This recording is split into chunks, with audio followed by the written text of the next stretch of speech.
देवीदास डमडेरे. बोला. मी सुहास देवीदास डमडेरे. मी शाळेची रिक्षाची वर्दी करतो, पण आम्हाला सध्या हा गॅस नसल्यामुळे भयानक त्रास होतोय. शाळेच्या मुलाला न्यायचं कसं, आम्हाला ही चिंता पडलेली आहे. बरं, आता किती आज एलपीजी नसल्यामुळे आता सध्या रिक्षा बंद ठेवायची वेळ आली. रिक्षा बंद आहे, तुम्हाला शाळेच्या मुलांकरता आम्हाला आता आहे तोपर्यंत गॅस 2 तारखेमध्ये गॅस चालू शकतो, उद्याचा एक दिवस. मग त्यात शाळेच्या मुलांना नुकसान होतं, त्यासाठी आम्हाला ती चिंता लागली, काय करावं.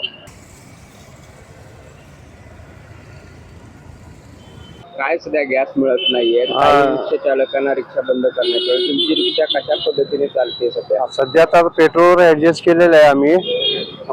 जेवढ्या तेवढं स्टॉक करून भरून ठेवलं होतं गॅसचं. 2 दिवस पंप बंद आहेत म्हणून सांगितलं, अजून 1 तारीख झालं तरी पंप उघडायला तयार नाही आहेत. पेट्रोलवरच आम्ही चालवायला. घर चालणं पण मुश्किल झालेलं आहे आमचं सगळ्या गोष्टीला. शाळेचे पोरं नेतो आम्ही, 20-25 वर्ष झालं शाळेचे पोरं नेतो. करून खायचं पण मुश्किल झालेलं आहे.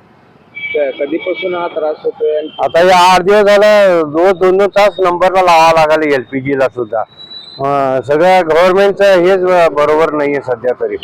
अशी स्थितीमध्ये आम्ही जगणं पण मुश्किल झालेलं आहे, बाकी काही नाही. माझं नाव देशपांडे चंद्रकांत आहे. जवळ 20-25 वर्ष शाळेचे पोरं नेतो, एलकेजी पोरं, छोटा गटपासून पोरं नेतो आमचं.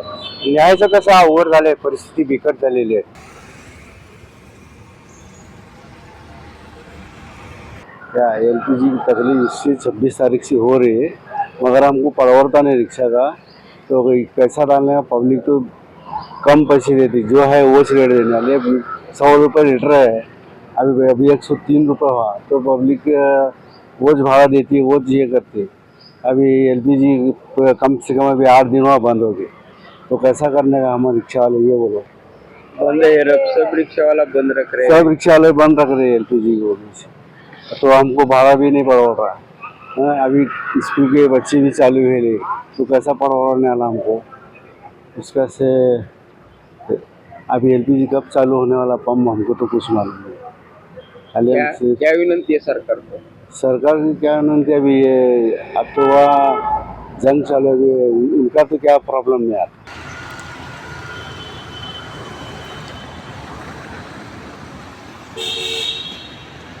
पंप बंद आहे. नाव सांगा. सलीम तांबोळी.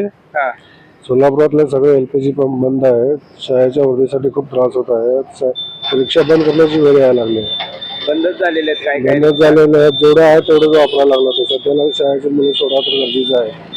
त्यामुळे भाड्यात वाढ करावं लागते. भाडे तर काय, गाडीच बंद आहे तर भाडे कुठलं जर मोठे भाडे आले पण सोडायला लागतात. गाडी बंद पडल्या तिथं सोडून द्यायला लागतं. नाही, पेट्रोलवर नाही, बंद आहे पेट्रोलवर. आता एलपीजीवर सध्याला चालू असल्यामुळे पेट्रोल तर काय चालू नाही पेट्रोलवर.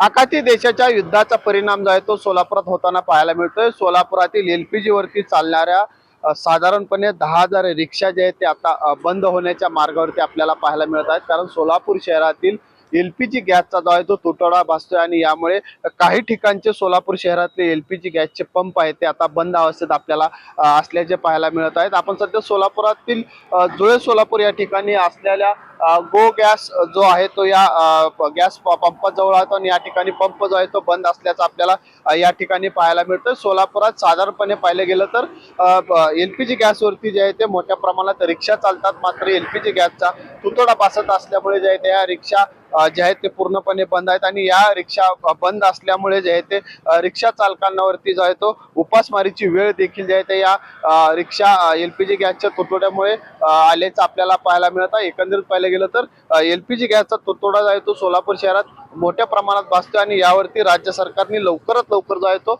एलपीजी गॅसचा तुटवडा जो आहे तो पुरवठा करावा अशी मागणी देखील जी आहे ती रिक्षा चालकांकडून होताना आपल्याला पाहायला मिळत आहे. वसीम अत्तार, लोकशाही न्यूज, सोलापूर.